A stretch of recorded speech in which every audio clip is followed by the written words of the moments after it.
د کفر ټاټې مه لګوي عوامو خلکو ته وایم امیان خلک پلانکی کافر پلانکی مسلمان ته په کفر په اسلام څه پوه پلانکی روا پلانکی ناروا تا ته روا او ناروا چا دروښه علما پرېږدي مسایل سره پرېږدي علما ورته م وایم طالبانو ته خصوصي وایم ځوانانو ملایانو ته وایم سپین ږیري زما د خبرو مستثنا دي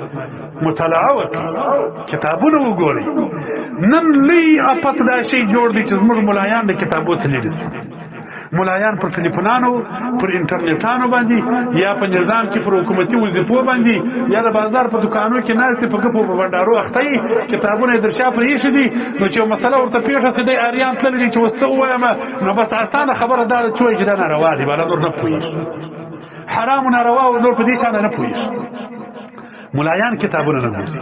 طالبانو د کتابو څخه لرې شوي دي ښکاره مسلې وي لوی ملایان یې حیران ورته تللي د کله کله خلکو ته وایم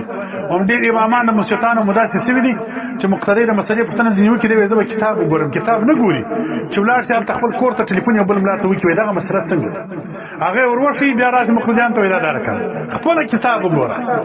د کتاب سره ځان ولد کړه کتابونه وپېژنئ مطالعه وکړئ د کتابو سره ځانونه ولد کړئ طالبانو پر تو عمر مه تېروئ ښه زمینه نه درته مساعده ده ډېر ښه وخت الله تعالی مفتي ته مساعد کړی دې لپاره چې علم حاصل که دې علم نه کړي حاصل روا و ناروا نه شي پېژندلی زه طالبانو ته وایم ملایانو ته م وایم ځوانانو ملایانو د چا درواغ و رښتیا ته ولا که معلوم کړي چې مطالعه ونه کړي تا ته چې ملا ودرېدي پر منبر چې هر څه یې ویل ته به ورته ناست یې بس ورته وایه به راجع شوی چې ته مطالعه نه ولرې چې تا خپل د کتاب مطالعه وکړله بیا به ته وایې چې دغه ملا دا خبره دې سمه وکړل په دا کتاب چې دې حواله ورکړل دا دې غلطه وکړل دا اوس شپو کې موږ یو ځای تللي وو طالبان هم راسره یو خلیفه صاحب ګډ ډېر خلک ورته ناست وو ملایانو خلیفهګان یو مسله یې وکړله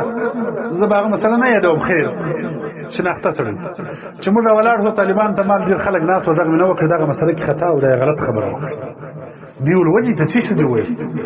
مال پر امام غزالی رحمه الله حواله ورکړل چې امام غزالی صاحب مبارک ترنځ ته باب کې دا وایي او ترنځ ته امام غزالی صاحب ډېر وروسته دی په مابین کې ډېر کلونه دي هغه پر مخ ته دی نو مخ ته سړی څنګه د وروسته سړي صفت کوي اوس دی مال په دغه سنه نه دی خبر اسې حواله ده په کتاب یې ورکړل مقصد دا دی چې د یو چا حق و باطل چې معلومه یې مولوي صاحب ته به کتاب ګورې چې کتاب نه وګورې د چا حق و باطل نسي معلومه او نن مو ملایان ما درته د کتابه څخه غافله دي مشکل دا شی جوړ کړی دي نن چې فتنه جوړه ده د اشي څه جوړه